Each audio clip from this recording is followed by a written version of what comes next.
en 1775.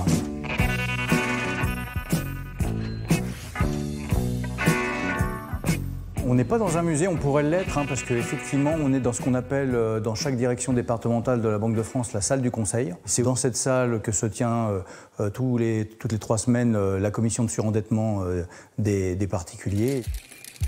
Le décor n'a absolument pas changé depuis le XVIIIe siècle. Je vais vous emmener dans les profondeurs de la Banque de France. On va aller là où nous, on appelle ça la caisse. Comprenez l'endroit le plus secret, celui qu'on ne montre habituellement jamais au public. C'est la porte la plus lourde de Besançon, elle fait environ 4 tonnes, mais on peut la manipuler d'un seul bras et vous pouvez constater que je ne suis pas particulièrement musclé, voire même un petit peu gringalet, mais pourtant je vais vous faire la démonstration en live. Hop, voilà. Sans trucage. Nous sommes donc dans un lieu qui représente plusieurs centaines de mètres carrés consacrés au stockage et à la sécurisation des valeurs, que ce soit des pièces ou des billets. C'est un grand cube de béton à l'intérieur duquel vous mettez d'autres cubes de béton extrêmement sécurisés qui résistent aux explosifs, à toutes sortes d'attaques.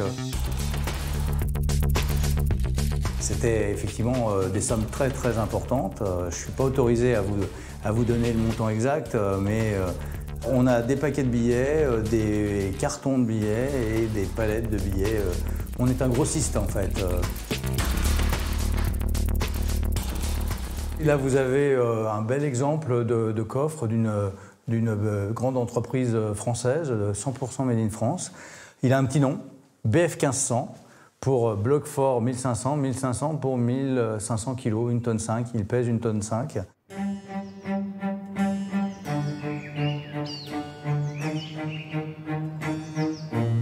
C'est encore la Banque de France, même si c'est un espace naturel assez exceptionnel en plein cœur d'une ville de plus de 100 000 habitants comme Besançon.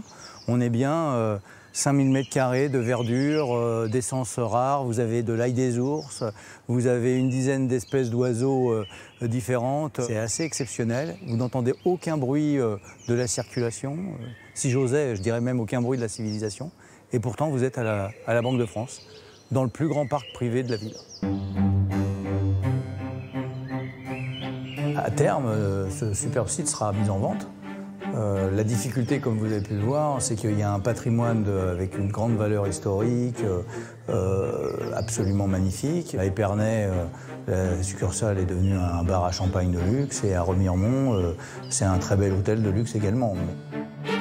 Entre ces murs s'est déroulée pendant quasiment 2 siècles une partie très secrète de l'histoire de l'économie du territoire, du Doubs et plus largement de la Franche-Comté.